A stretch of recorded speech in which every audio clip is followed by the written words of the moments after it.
ご視聴ありがとうございます。今回は、以前別の動画で取り上げた、名鉄こと名古屋鉄道屈指のローカル支線、名鉄蒲郡線のご紹介です。前回の動画ではご紹介しきれなかった部分と、数ヶ月のうちに訪れた変化、そして期間限定の特別塗装所に隠された裏事情に注目です。ここは、言わずと知れた名鉄最大の駅、名鉄名古屋です。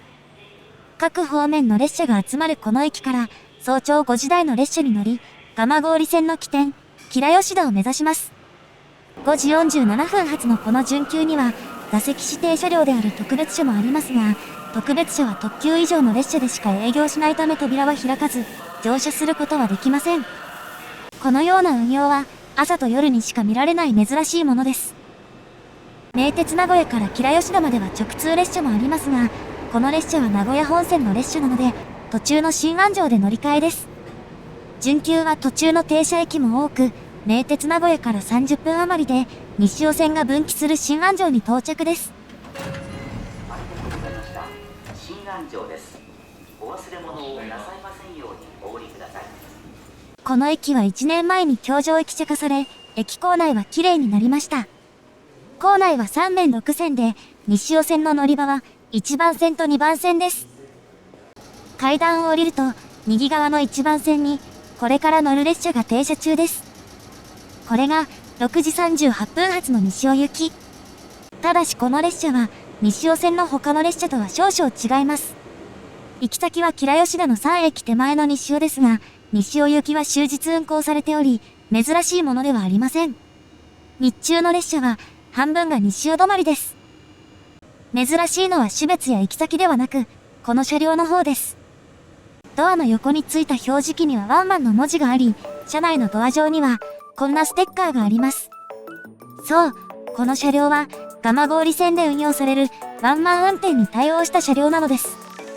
この車両、名鉄6000系は、1976年にデビューした車両です。それまで2つドアの車両が大半だった名鉄で、初めてとなる本格的な3ドア車であり、通勤輸送に大きく貢献しました。一方、車内には小さめのクロスシートが設置されるなど、2ドアから3ドアへ、クロスシートからロングシートへの過渡期の車両でした。翌年には、鉄道友の会のブルーリボン賞を受賞しています。6000系は長期にわたって製造され、正面のデザインや側面の窓など、形態の異なる編成も少なくありません。このデザインは金魚鉢とも呼ばれ、後にデビューした形式にも受け継がれるなど、6000系はまさしく過渡期の車両です。そしてこの編成は、登場後にワンマン改造がなされた編成です。蒲郡線では車内で運賃精算をすることから、運転台の後ろに引き出し式の運賃箱があります。また、蒲郡線の途中駅は無人駅で、先頭車両の2カ所しかドアが開きません。ドア横には LED 式の案内表示器があり、ワンマン運転中の無人駅では3種類の表示が点灯し、有人駅では全ての扉が開くため、ワンマンの表示のみが点灯します。この方式は、岐阜県内を走る広見線の末端部でも採用されており、この両線では車両は共用されています。ステッカーにあった新蟹駅は、広見線末端区間の起点駅であり、車内には両線の運賃表が掲示されています。一方、新安城の手前にある知立駅で名古屋本線と接続する三河線にも、ワンマン改造された6000系が走っていますが、三河線では全てのドアを開け閉めし、車内で運賃精算をしないという違いがあります。三河線には、センサー式ホーム柵を利用して安全確認を行う区間もあります。こうした理由から、三河線用の車両は他の2線とは設備が違い、運用も分けられています。新安城を発車です。ここまで乗ってきた車両とは、ドアの開閉音などが全く違いますね。吉良吉田はまだですが、この車両の運用もなかなか特徴的なので、前回の動画ではほとんどカットした西尾線の沿線風景と合わせてご紹介します。実は蒲郡線と西尾線は意外と深い関係にあるのです。西尾線は名古屋本線とは違い、ほぼ全線が単線です。途中には高架化された区間もあり、対比線が増設できる土地を確保した駅もありますが、複線分の土地の片方を持て余している区間も多く、名古屋本線よりも利用客数が格段に減っているのがわかります。信号機も赤と青の2灯式で、ポイントも多くがスプリングポイントです。これはレールがバネの力で一方向に固定されているもので、反対側から列車が来るときは、車輪でレールを押し広げて通過するものです。単純な構造ですが、通過速度が制限される制約もあり、進む方向が固定されているローカル線区で採用されるのが一般的です。新安城から20分余り、西尾に到着です。ホームには、誘導用の旗を持った係員が、ホームの中央とその先に立っています。そう、実はこの列車、4両編成をここで切り離すのです。見事なハンドルさばきで旗の直前で列車を止めると、すぐに切り離し作業が始まります。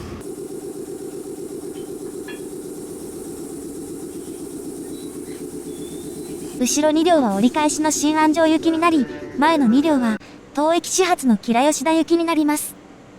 蒲郡線対応の2両編成が吉良吉田まで行くのは、単に運用される車両を送り込むためではありません。路線名にもなっている西尾駅を境に、本数は一気に半減します。また、上下1本ずつしかない特急列車もこの駅までの運行となっているなど、この駅から下り方では、さらに輸送量が減ります。7時ちょうどに到着してから13分後、西尾を発車です。ここからは駅間距離が長めになり、西尾までは平均 1.5 キロのところ、3.2 キロに広がります。さらに2駅に止まり、名鉄名古屋を出て、乗り継ぎ時間も含めて1時間40分、終点の吉良吉田に到着です。この駅の構内は、3面3線の構造となっています。ただし駅自体は V 字型になっており、急カーブを描く西尾線のホームの右前方に、蒲郡線のホームがまっすぐ伸びています。西尾線の列車とホームの間は広く開いており、回転灯で注意喚起しています。この変わった線形の歴史は前回の動画でご紹介していますので、概要欄から見てくださいね。両線は下り方で合流していますが、私がここまで乗ってきた車両は、折り返しの西尾行きとなっています。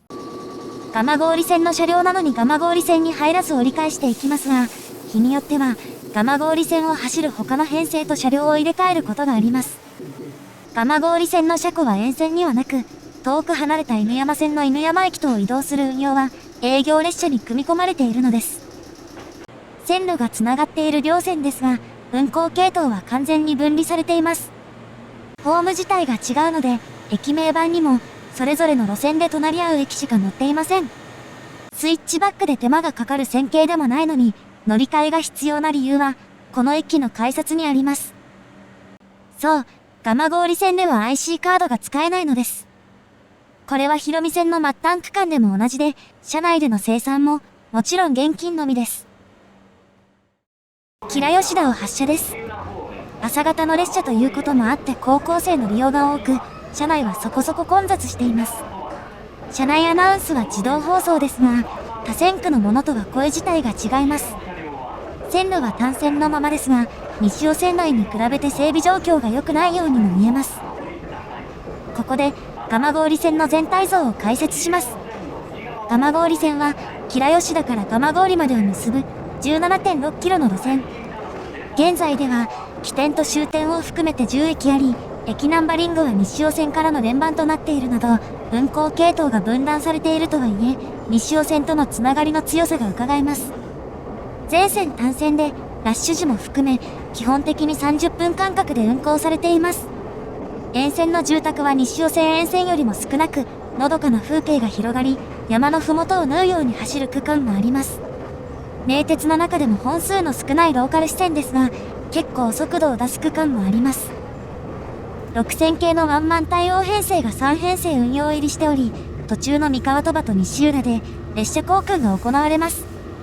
なお、蒲郡線の6000系は窓が開かないタイプで横引き式のカーテンがついています。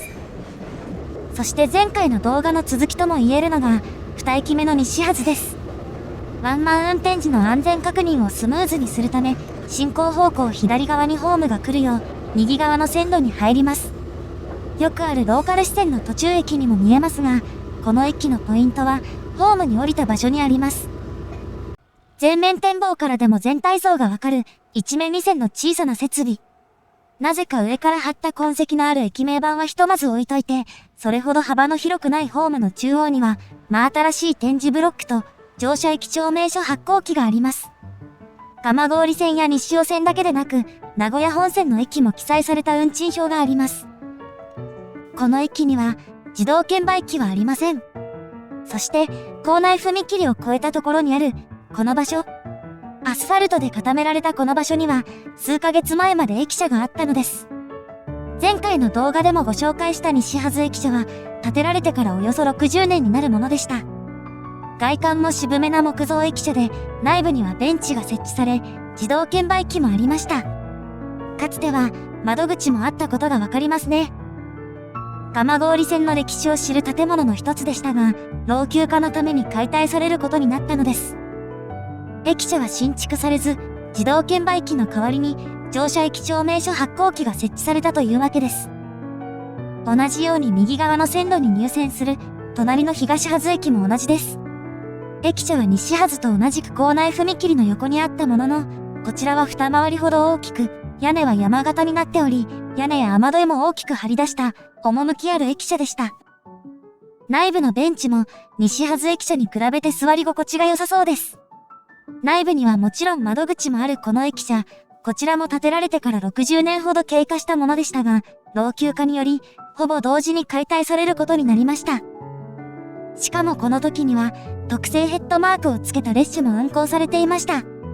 駅舎の解体のためにヘッドマークというのも珍しいですが、解体前には寄せ書きボードが設置されて記念イベントも実施され、賑わっていたようです。ただしこちらも駅舎の新築はされず、乗車駅帳明書発行機のみが設置されています。蒲郡線の各駅で自動券売機がないのは、西はず、東はずの両駅のみ。新安城のように橋上駅舎化されて綺麗になった駅もある一方、蒲郡線の置かれた状況が透けるようです。先の区間へと向かいます。これまでの沿線には山が多かったですが、路線自体は海沿いを走っているため、視界に海が見えることもあります。松の木が海との間に入るのが残念ですが、海と絡めた列車が撮れるこの場所は、撮影地として Google マップにも載っています。東はずの2駅先にある西浦で、列車交換のために4分ほど停車します。この駅は、構内踏切の配置の関係もあり、左側の線路に入線です。三河鳥羽ではこちらが対向列車を待たせましたが、西浦では逆に、こちらが先に入線して対向列車を待ちます。単線区間だけに、こういったところで時間を使うこともあります。この西浦駅は、途中駅の中では本格的な建物の駅舎が残っている駅の一つです。東はず駅のように割とゆったりした感じの建物で、かつては窓口も営業していたようですが、この駅舎にも老朽化が進んでいるのがわかる痕跡があり、先行きが不安な感じです。そして反対側からやってきたのが、6000系のワンマン対応車、ながら、先頭部の左右に白帯が入っており、正面には緑色の板があるなど、他の編成とは明らかに違います。そして白帯は側面にも回り込んでおり、編成全体を貫いています。そう、これこそが、蒲郡線で運行されている期間限定の特別列車、その名も、西蒲号です。西蒲号が運行を開始したのは、3月19日。この特別塗装は、1982年、名鉄の名車として名高い7000系パノラマカーに、有料特急車両専用であることを示すために施していた塗装を再現したものです。車内には、かつてこの塗装を施されていた車両の写真が展示されています。この塗装自体は他の車両でも見ることができ、路面電車の車両にも施されていました。多様な車両に施されていたことがある塗装ですが、中でもこの車両は、パノラマカーのグループに属する7700系。扉は1両あたり2箇所で、連続した固定窓と合わせてパノラマカーの流れを組んでいますが、展望席はなく、貫通扉のある先頭部は6000系に似ています。というより、6000系のデザインが、この車両のデザインをアレンジしたものと言えます。6000系は登場時から現在まで白帯を巻いていたことはありませんが、今回この白帯を1編成に施すことになったのです。この角度から見ると、7700系に白帯が巻かれているように見えないでしょうか。一方このヘッドマークは、蒲郡線内で運行される時にだけ取り付けられるもので、西蒲号というのは、西尾線と蒲郡線をまとめた呼び方である、西蒲線から付けられたものです。この車両自体は当面運行される予定ですが、正面のヘッドマークと車内の特別展示は5月8日までの予定です。ただしこの車両、基本的には蒲郡線か広見線末端部での運用です。その性質上、もともと最小限の編成しかなく、序盤でご紹介したような送り込みに関わる運用を除けば、他の線区で走ることは稀であり、そのような場合には、脱走などと呼ばれることもあるくらいです。ローカル線区での運用が基本のこの車両に白帯が巻かれたのは、単に西蒲号のヘッドマークを掲げる関係だけではありません。このヘッドマークの下には、小さな文字で、西尾市と蒲郡市の文字があります。沿線自治体がこの手の企画に協力することはよくありますが、この意味合いは、それだけではありません。特別塗装車の運行開始にあたって出されたプレスリリースには、名鉄西尾、蒲郡線に関する連携合意書という文言があります。内容はこの4つ。ここには、文言以上に複雑な背景があります。実は、蒲郡線の全線と、西尾線の西尾、吉良吉田間には、1997年に廃線検討路線の候補の一つとなったのをきっかけに、存続問題が横たわっています。蒲郡線はかつて、沿線に広がる三河湾にまつわる観光需要を受けて成長した路線で、名古屋本線から直通する特急が運行されていた時代もありました。蒲郡線の列車が最高時速85キロで走れるのは、かつて線路が改良されたからであり、一部区間には複線化するための土地も確保されました。ところが、レジャーの多様化を受けて観光需要は減少し、もともと沿線の人口密度がそこまで高くない蒲郡線は、存続の危機にさらされることになります。廃線候補となった区間では、翌年、1998年にはワンマン運転が開始されました。西尾線内は、2008年6月のダイヤ改正で車掌が乗務する方式に戻されましたが、蒲郡線のワンマン運転は継続され、このダイヤ改正では運行系統も完全に分断されるなど、西尾線と蒲郡線で差がつくことになりました。この時、磁気式のカードであるトランパスが一部の線区以外に導入されました。蒲郡線にはトランパスは導入されず、吉良吉田駅の構内に乗り換え専用改札ができたのもこの時です。トランパスは IC カードに役目を交代しましたが、蒲郡線内は IC カードに対応せず、乗り換え専用改札もそのまま残っています。トランパスや IC カードが導入されないことに加え、東発、西発の両駅で、駅舎が解体された後で再建されなかったことは、利用客が減少する蒲郡線の現状を物語っています。さらに、4月1日付で、蒲郡線内では複数の踏切が廃止されています。